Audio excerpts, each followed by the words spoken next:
All right, let's jump right into this. Today we're unraveling a story that feels like it absolutely belongs in a massive Hollywood blockbuster, but it is 100% rooted in real history. We are looking at the life of Qin Shi Huang. He was a brilliant, incredibly cold, and utterly paranoid Persian cat who somehow managed to do the impossible. He unified China. He built the Great Wall. He literally laid the foundation for the largest civilization on Earth. From the outside, he was the ultimate picture of absolute, unmatched power. But behind the imperial robes and those sprawling armies, this extraordinary ruler harbored a really dark, consuming secret. He was absolutely, completely, and helplessly terrified of dying. So today, in this explainer, we're going to explore this incredible paradox of a ruler who had literally everything, but was willing to burn it all down in this frantic, desperate search for immortality.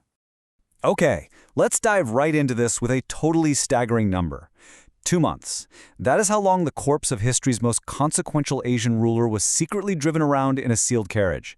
I mean, just imagine the scene for a second.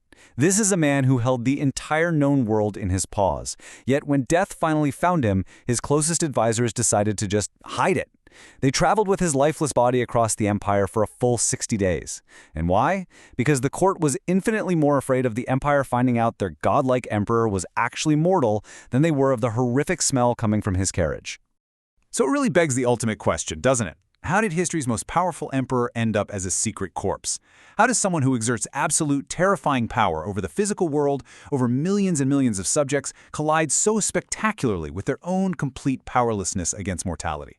It's just this massive arc of ironic hubris. It's the story of how a desperate, clawing need to control the uncontrollable turns the most feared ruler on the planet into a hidden, silent passenger in his own empire.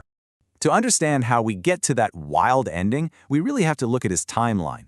It's a remarkably short but monumental lifespan. At just 13 years old, literally a kitten king, he ascends to the throne. Picture this tiny figure swallowed up by this enormous chair, surrounded by towering cat advisors. Yet by the time he hits 38, he's done what absolutely no one else could. He declares himself the first emperor of all China. And a quick side note here, that wasn't a title he inherited. It's a title he completely invented for himself, because nobody before him had ever pulled this off. But that incredible skyrocketing trajectory just hits a brick wall at age 49, ending in his deeply ironic death by mercury. Section 1. The Kitten King's Conquest. Unifying the Feline Empire. The sheer scale of what this guy achieved really cannot be overstated. He didn't just conquer, he systematically built the foundation of China from the ground up. His dog armies swept across rival cat kingdoms, bringing them to heel with this relentless, cold efficiency. But conquering them was only step one.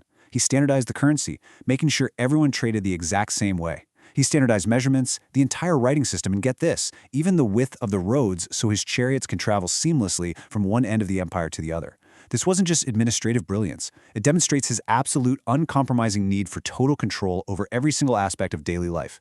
If he was going to rule the largest civilization on Earth, it was going to operate exactly the way he commanded. No exception. Now, what's really interesting about this next part is how all that control starts to turn inward. Section 2. Architectural Scale and Paranoia. The Cost of Greatness. We see a really grim historical reality to his reign here. On the one hand, you have these monumental achievements. He kicks off the awe-inspiring construction of the Great Wall, snaking over impossible mountain ridgelines to protect his perfectly standardized society.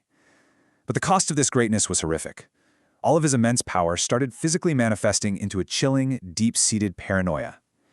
When traditional dog academics and scholars dared to question his methods, or, his absolute authority, he didn't debate them. He burned every book in China that didn't agree with his vision. And worse, he had 500 scholars buried alive. It's a terrifying contrast. Supreme intelligence and power just brutally eliminating whatever it couldn't perfectly control. Which brings us to this mind-blowing number. 700,000. That is the number of dog workers who were conscripted to build the emperor's massive, sprawling tomb.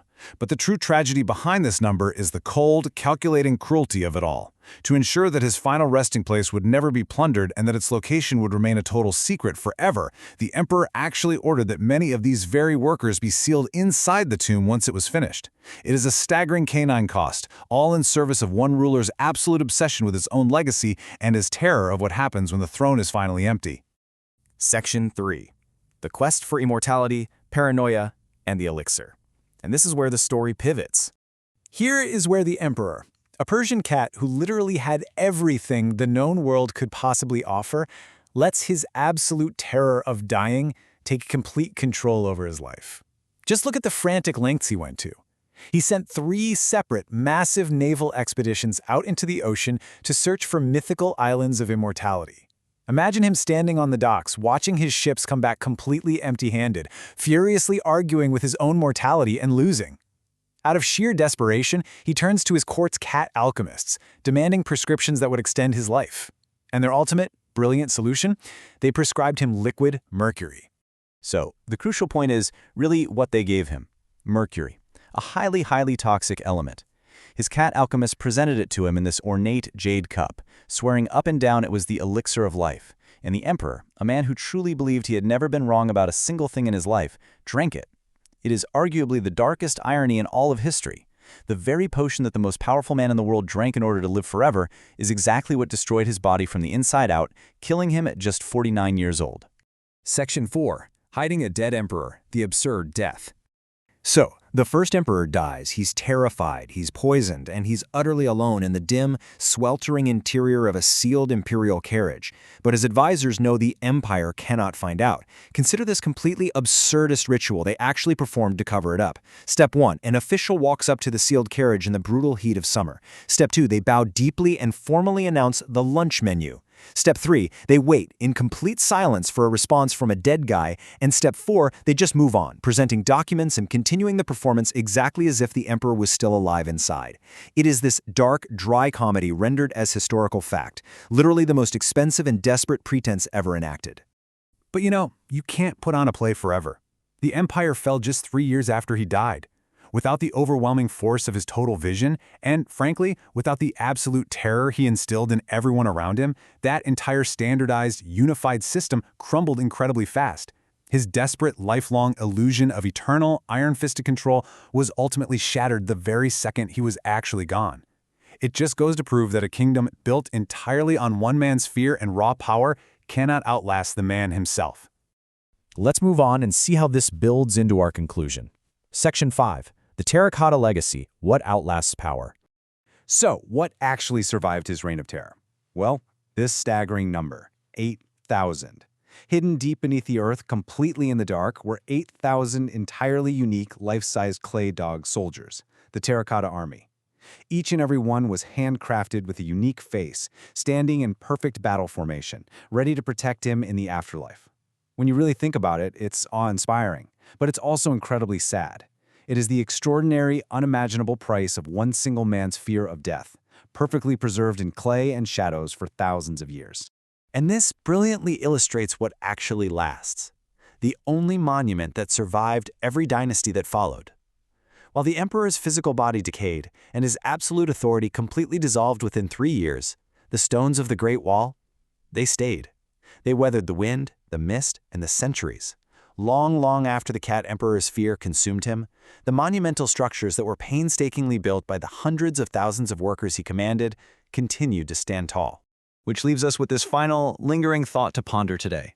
If everything else burns, if the empires fall, the books turn to ash, and the rulers fade away into silent carriages, is what we build the only true immortality? Qin Shi Huang sacrificed everything, including his humanity, to escape death. Yet the deep irony is that he only achieved eternal life through the physical legacy of the walls and the clay soldiers he left behind. Thank you so much for joining me for this explainer, and I hope this incredible slice of history gives you something fascinating to think about today.